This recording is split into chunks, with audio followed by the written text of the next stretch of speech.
I'm going to have to wear these for this one, aren't I? Okay.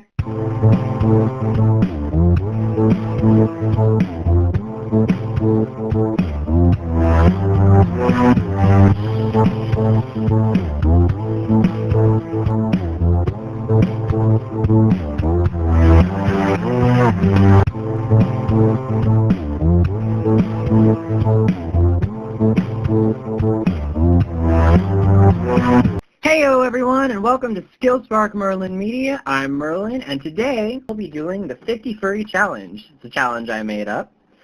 And I will be drawing 50 different furries, or different anthropomorphic animals, in the next 10 days. I'm really excited about this, so let me know if you have any suggestions, and let's get started. So for the first day, I wanted to make this as simple as possible. So I picked up my Wildlife Explorer book and picked out the first 5 random different animals that I could find. And this is what we came up with. So here we go. We got the spotted skunk, the Jackson chameleon, a polar bear, a naked mole rat, and a grizzly bear. This is going to be a lot of fun. So whenever I make a new character, I like to make a short list of things that I think will be important in the process. And for the spotted skunk, this is what I came up with. So spotted skunks are nocturnal, predatory, and solitary. They also often normally stamp their feet, warning a predator before attacking.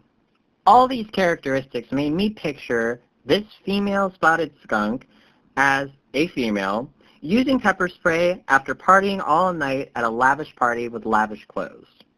I start by scribbling in a basic shape of what my character is going to look like. It doesn't have to be too specific. In fact, you want it to be messy so you can kind of decide what lines you're keeping and what lines you're getting rid of. Normally, I use a pencil to do this, but you can technically use a pen if you want to if you're just that talented. So, since I decided it would better suit my needs, I decided to use pencil. Although technically you can do art with anything, so it's really your call. You should have a relative picture in your head about what you want this character to look like, but if you don't, it's okay to use references. Look something up online, figure out what pieces of clothing you want, or if any clothing at all, what you want the character to look like, and then kind of put it together.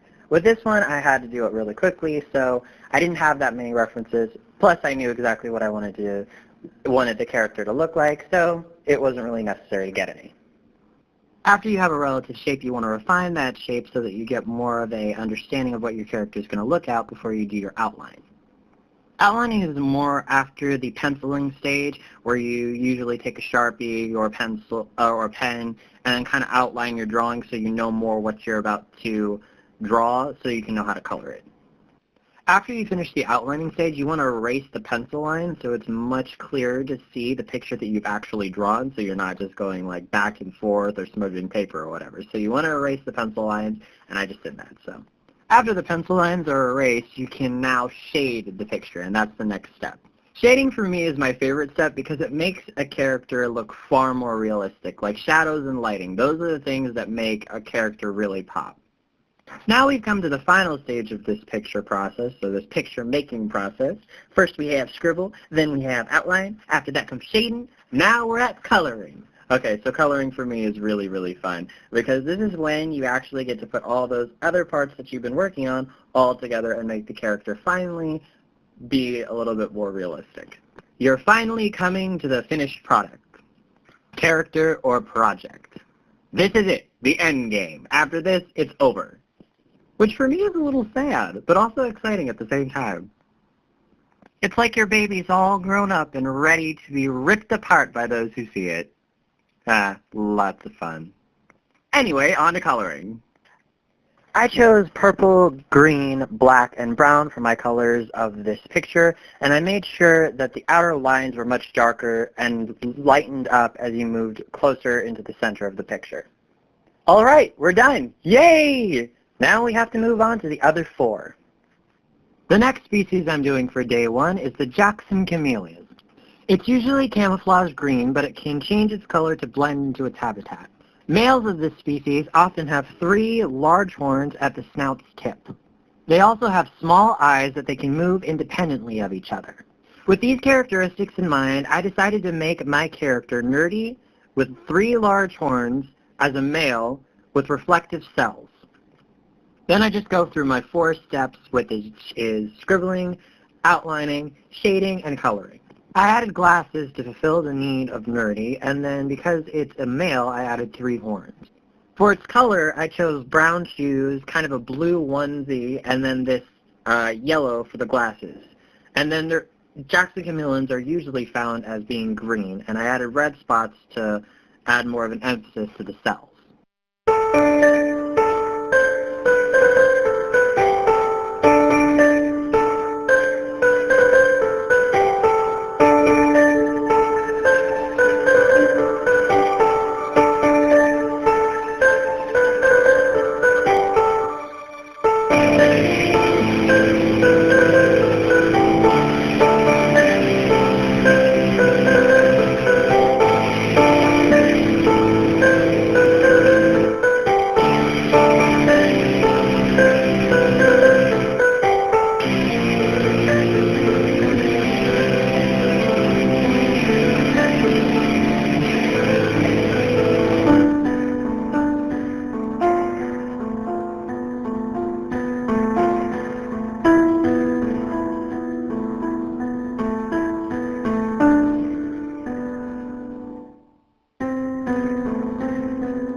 Okay, so the Jackson chameleon's done. Now we're going on to the polar bear. Polar bears are native to much colder environments, and they have dense waterproof coats that help them to survive in the lowest temperatures on Earth. Normally, they have powerful, large bodies, but I wanted to differ from that with this one. For my character, what I wanted to kind of go with was more of like a child that was chubby and a bald cap. Those are my 3 things that I went with for the polar bear. So once again, I used my 4 steps to complete this drawing, and I went with more of a kind of aqua color for its shirt, and then I went to contrast that, I did more of an orange color.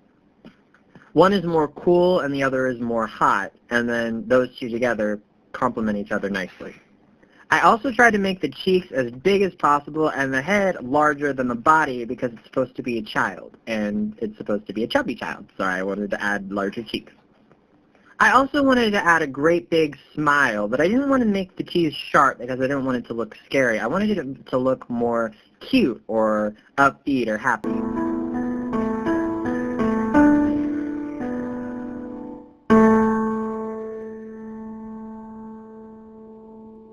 Okay, so I think I captured the feeling I was looking for, so on to the naked mole rat. So I can admit that this one was a little intimidating, mainly because most people wouldn't consider naked mole rats to be attractive-looking creatures. They just happen to be very, how should I put this? They're very ugly. They're so weird-looking, but then at the same time, so cool and unique to do for a original character, so I guess this kind of is a little bit of a challenge for me.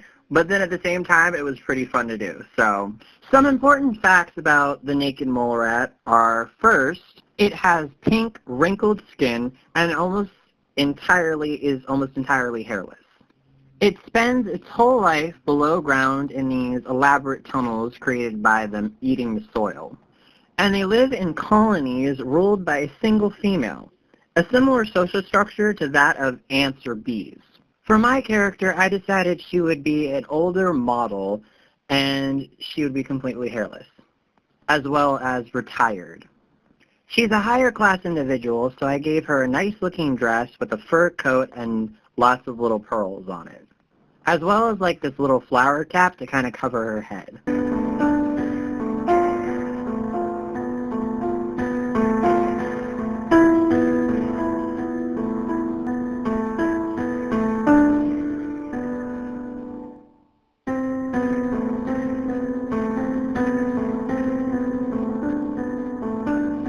Finally, we have the grizzly bear. Grizzly bears are very strong, large predators that are very territorial. They're known to be very powerful and aggressive, as well as really good hunters and fishers. They're also known to be very fast, and some of them eat berries, so I guess they're kind of omnivores and less like predators. So with my character, I decided to make him male. I wanted one of his characteristics to be grizzly, another to be buff, kind of big, and to have the characteristics of sort of a lumberjack or a hunter. I also added a scar on the side of his face to kind of add a little bit more personality to the drawing. I also kind of wanted to add a beanie, but then I kind of made a mistake of not removing one of the ears before doing that, so I wasn't able to add it.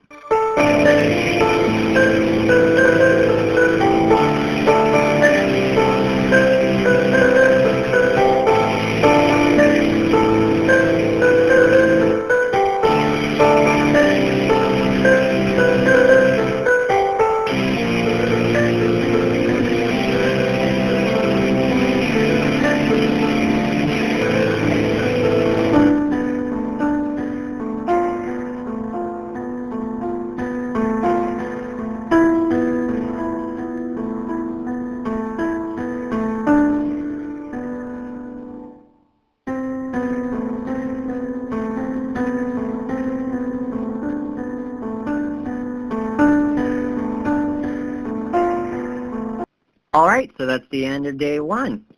Once again, comment if you have any suggestions for the next video, and if you like this video, please like and subscribe. Thanks so much for watching, and I hope to see you next time. Yeah!